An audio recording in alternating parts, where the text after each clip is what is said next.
Hello everybody, my name is Ash. Welcome back to Dark Souls 3. I'm going to continue on doing the high wall of Lothric, and from this here bonfire, tower on the wall.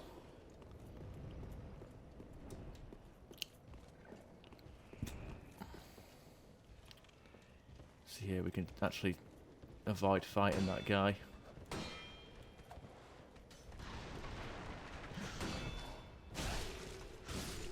There we are. We just quietly walk over.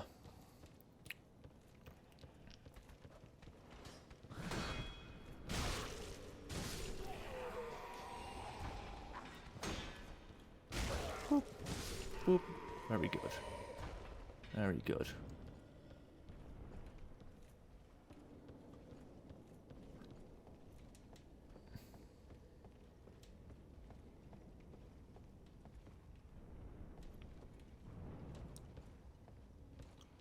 See over here, there's an elevator over there, not behind the locked door.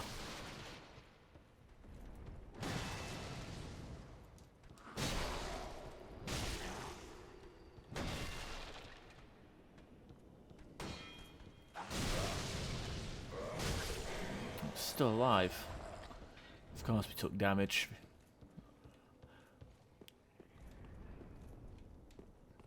Be careful of this one, he throws fireballs, which can cause everything in the room to explode. We get some throwing knives, which is actually a consumable item.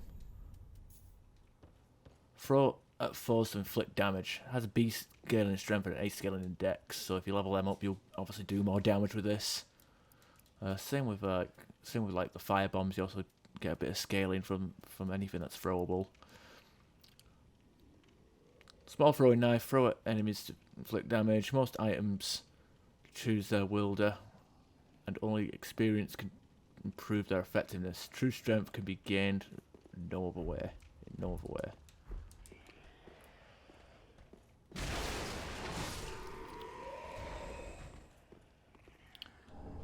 Mail breaker, actually a pretty good weapon.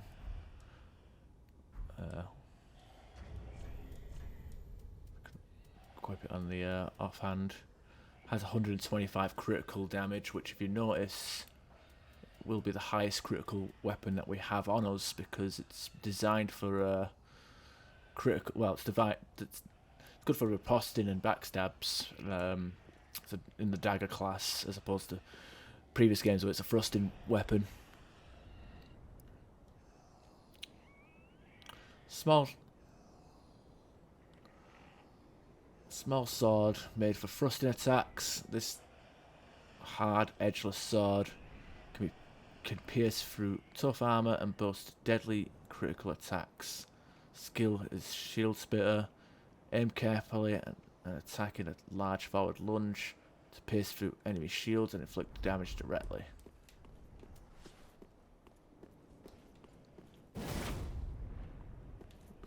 Which is pretty gimmicky.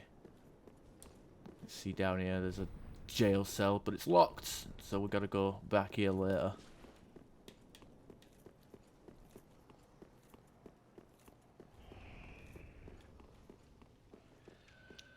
So everything that's down here is actually locked up at the moment.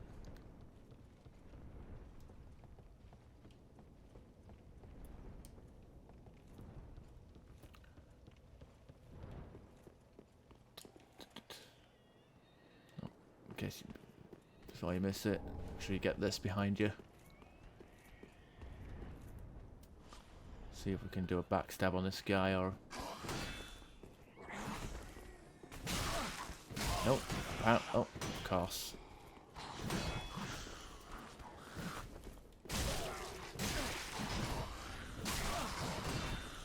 Wow, I might actually die to this bollocks because of let's have hyper aggressive enemies that are faster than you in every way, have more stamina, have more health, and do more damage. People like that. People liked let's try it on this one. You go 330 damage, 35 damage on that, and if we do it on this guy, only 219. So even though, like, you see here, like, this Mailbreaker has less damage, has 94 damage, compared to the 126 of the Longsword. Mailbreaker does a lot more damage because it has that critical multiplier.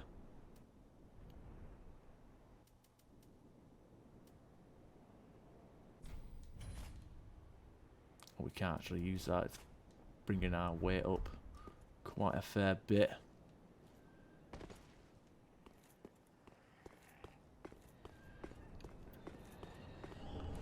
We've got another one of these enemies here. But more importantly, we've got one of these here. Oh. And it drops a raw gem.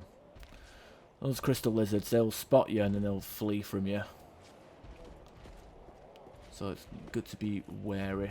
Now I think this map, this Pus of Man or whatever it's called, actually has dark resistance.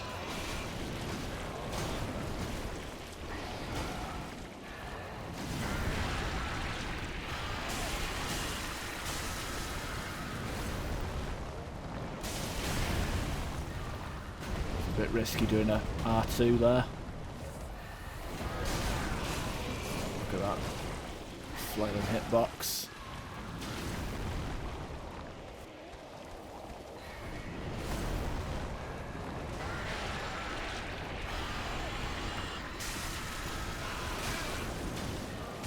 Couldn't even get that last hit on.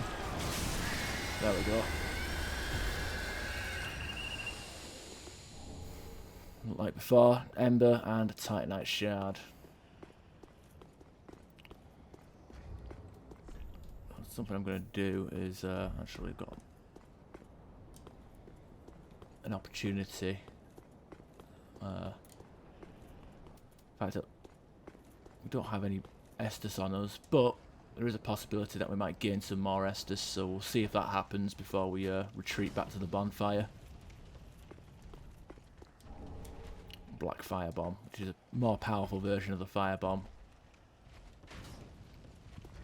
Yeah,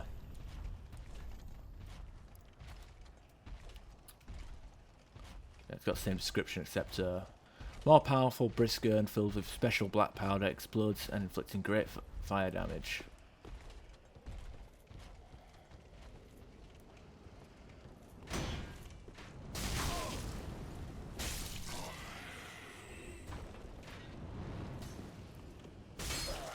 Knock these off.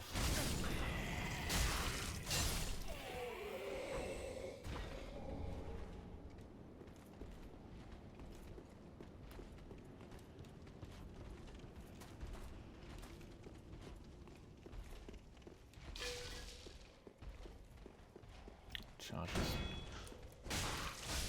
Because their crossbow bolts do a bit of fire damage.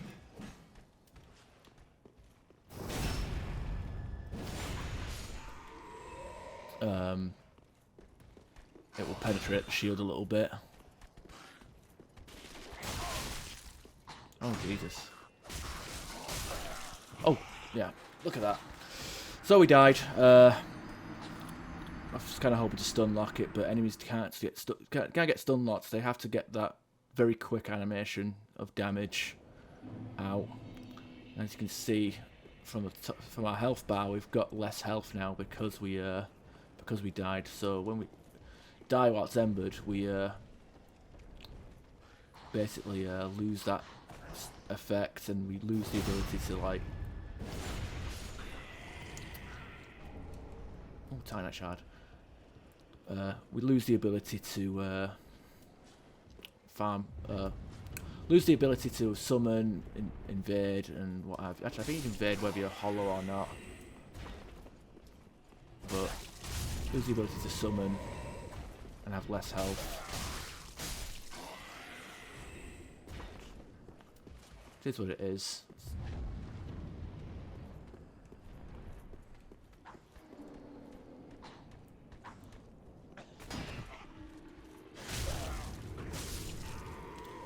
was kind of hoping. I thought it was going to be like a stab attack, but maybe it's just the rapier. I'll probably use the rapier. Oh. There we go. Oh, I didn't one-shot him with it.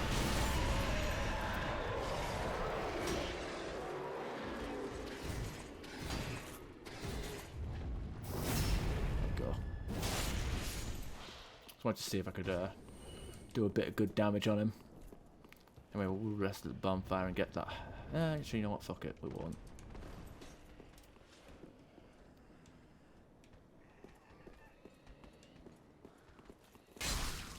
Knock him off.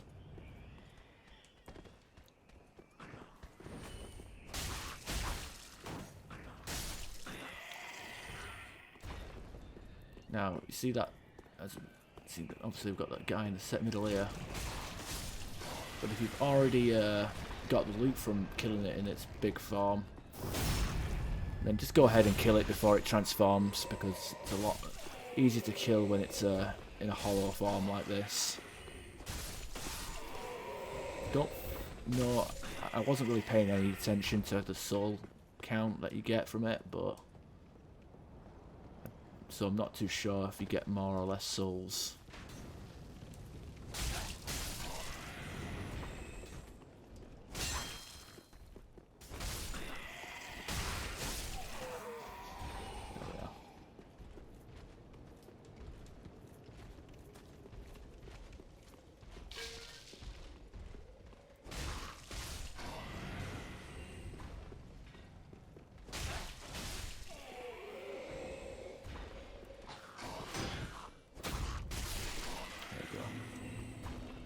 I think I prefer the long sword, but we are going to get a better sword in a second. Oh, there's a big guy there.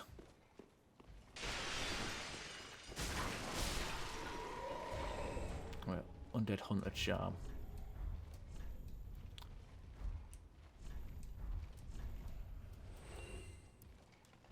So, tool used for to hunt down undead, blocks Esther's recovery within a limited area.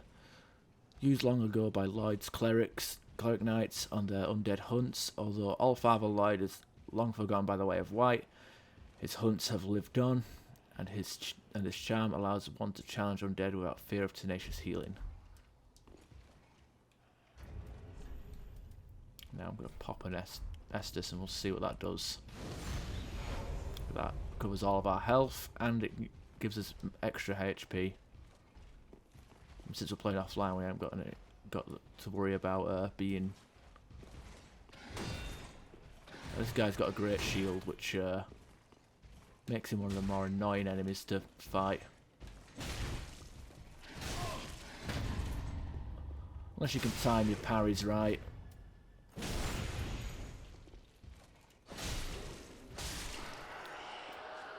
And annoyingly, I wasn't going to.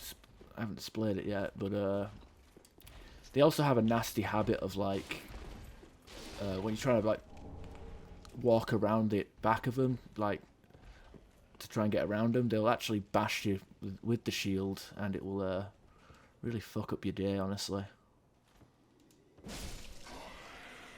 he wasn't paying attention.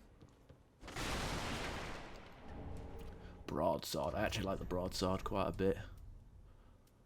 It does more damage as well. It's got a C-scaling in strength, which is why. And it's got... Actually, no, it's got better base damage. Straight sword with a broad blade design for slashing. It's just there for slashing, so it's not going to do much pokey damage.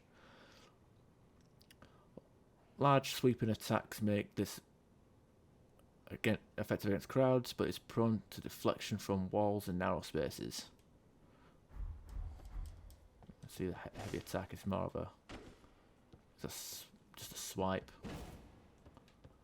If you charge it, you'll end up getting a bit more. You see, there's an item over there, so go back.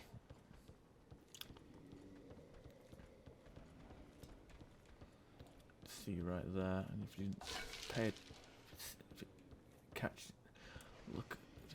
pay a bit of attention, you can actually see a chest over there as well.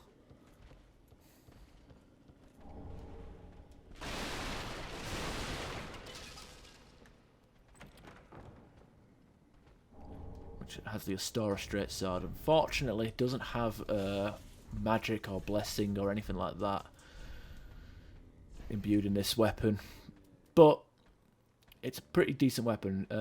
In my opinion, like, if you meet the base stats and just make it raw, it's one of the best raw weapons in the game, honestly. Especially for, like, how light it is. It's good for, like, putting on a caster. Well-crafted sword named after the ruined land. Astora, before its fall, was a land replete with royal blood, and this weapon is both a reminder and an heirloom of that era. It doesn't have any special abilities. It has faith requirement, but it has no faith scaling, and it doesn't have any, like, remarkable, like, features about it. Anyway, now that we're above these guys, let's ambush them with fire bombs of our own. Oh, missed.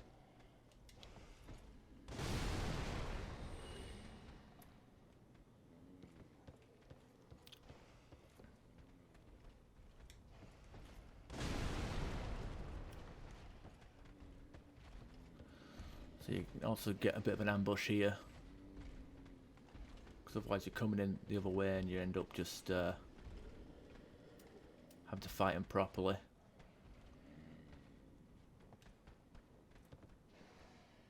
There we go.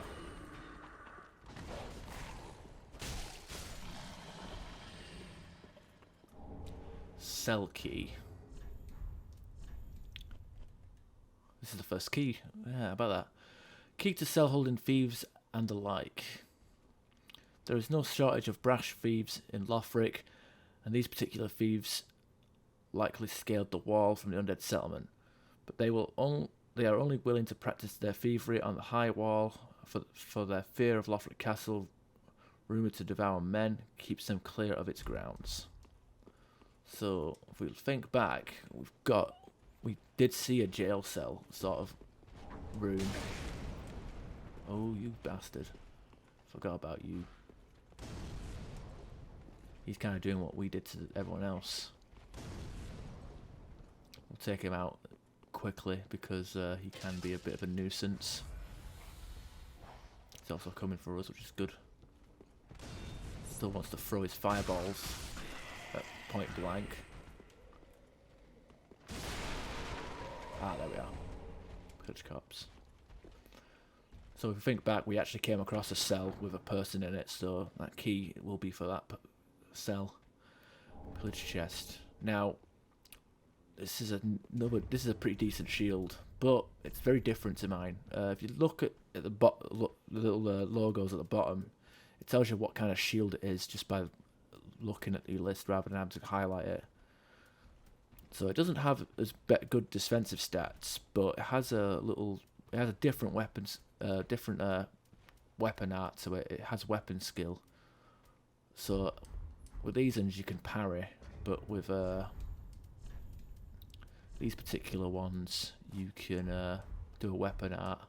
It's getting that stance and then wham.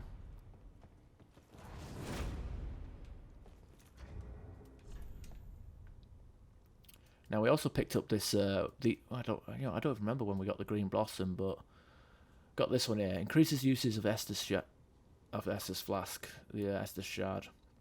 Shard soaked in Estus. Give to the blacksmith at the shrine to increase his uses. I'm bad at reading English, but that's fucking bad English. Increases uses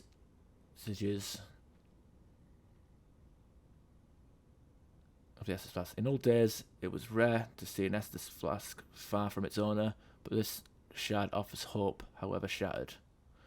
And we've got this here, the green blossom. Green weed shaped like a flower, temporary boost stamina recovery speed. The undead legion of Farum are remembered for using this annual plant, normally found near clear water, to swing their mighty swords with abandon.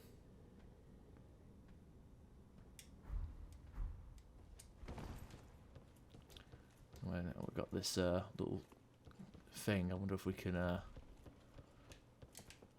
Anyway, it was a good idea to kill that guy up there before getting this, because obviously these are all flammable barrels, and he throws fire bombs.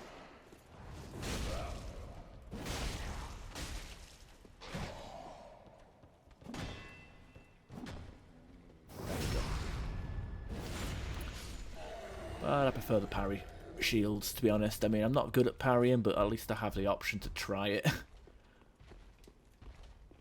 And absolutely, look at the blue bar, my FP is pretty low. So you'd want to use a blue Estus, an Ashen Estus flask, which is the blue one. But we are allotted to have all orange, all the standard Estus, so boo-hoo, I guess. Anyway, let's go back to that jail cell and talk to our guy.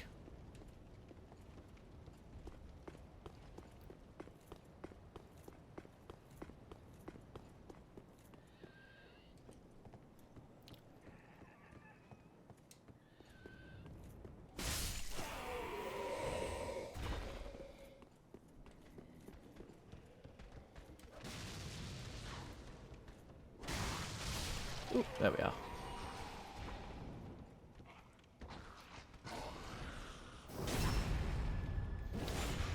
Who needs high critical damage to do backstabs?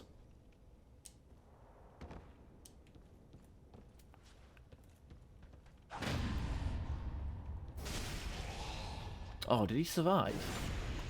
You dirty bastard. Well, whatever.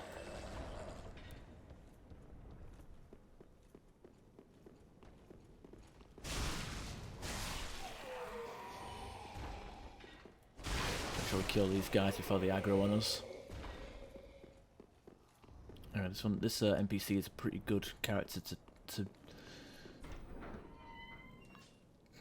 to follow, so let's go have a talk to him. Ah.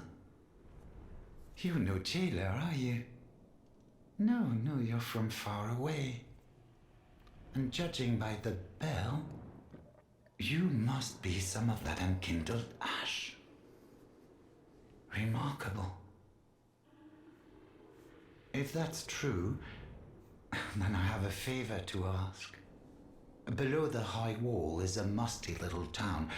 Not the home of any lord, just a very old settlement of undead. An old woman, Loretta, lives there. Please, give her this ring. I'm not asking for charity. In fact, if you do this for me, I'll be sure to repay you in kind. I may be a petty thief, but I've more wits than most royalty. What do you say then, huh? Very well. I humbly place my faith in you. I am Grey Rat of the Undead Settlement, and I promise to assist you. Give this ring to old Loretta at the base of the high wall. Do your part, and I'll do mine. Blue Tearstone ring. This is our first ring. Increases damage absorption when HP is low.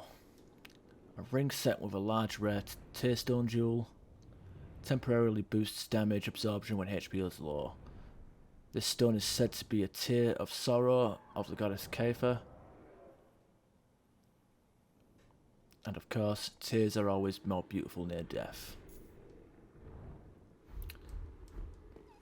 Now, being that he wants us to... This ring is supposed to protect people near death, and he's expressing concern about a woman down in the undead settlement, one must assume that he wants us to give this ring to save her life.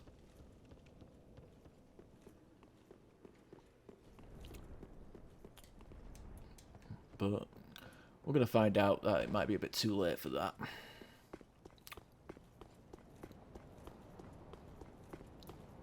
Anyway, we're going to go down here and we're going to continue on our little journey in the next episode. So I hope you guys are enjoying, and I'll see you next time. Bye.